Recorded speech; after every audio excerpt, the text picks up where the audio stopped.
Notre dernière incroyable expérience, fabriquer une ampoule. Pour cette expérience, on prend un transformateur très puissant, 5 ampères 17 volts, ce qui fait 85 watts, donc c'est très puissant, qui relie, on va commencer par cette résistance, faite maison. Donc pour ça, on a pris un fil qu'on a récupéré dans un sèche-cheveux, enroulé autour d'un crayon. Ensuite, un interrupteur, une petite fibre récupérée également dans un sèche-cheveux, et un ampèremètre pour voir l'intensité qui circule dans notre circuit. La fréquence varie de 1 à 8 ohms, c'est peu mais ça suffit pour faire beaucoup de différence. Pour éviter la fumée, on met un verre par-dessus, et on va commencer.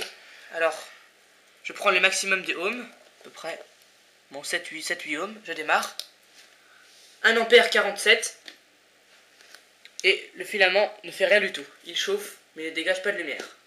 Il faut mettre un peu plus. Au milieu, la pince crocodile. Voilà, j'allume. Là, il y a 1 ampère 47. Le filament rougit un tout petit peu. Je le mets à quelques centimètres du maximum. Il y a à peine 2 ou 3 ohms. Et j'allume. 2 ampères et demi. Et là, le filament rougit et dégage de la lumière.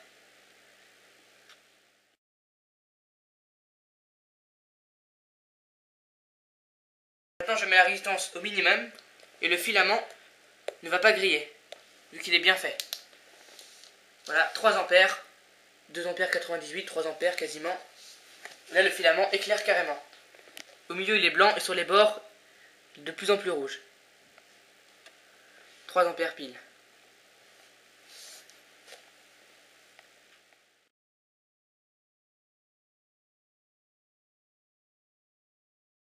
Le filament de fer a une réaction un peu particulière.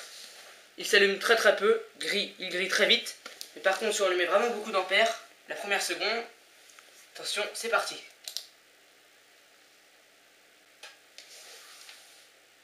Avec ces filaments qui chauffent très dur, on peut couper du plastique. Regardez, si on allume, il faut scier le plastique, parce que la partie où le plastique n'est pas, c'est toujours la partie la plus chaude.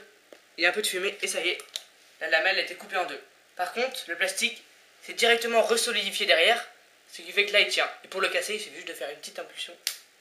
Et voilà. Pas forcément obligé de prendre 17 volts. On peut aussi prendre 5 volts, mais pour compenser, il faut énormément d'ampères. Cette batterie peut faire jusqu'à 17 ampères au court-circuit. Test dans le noir.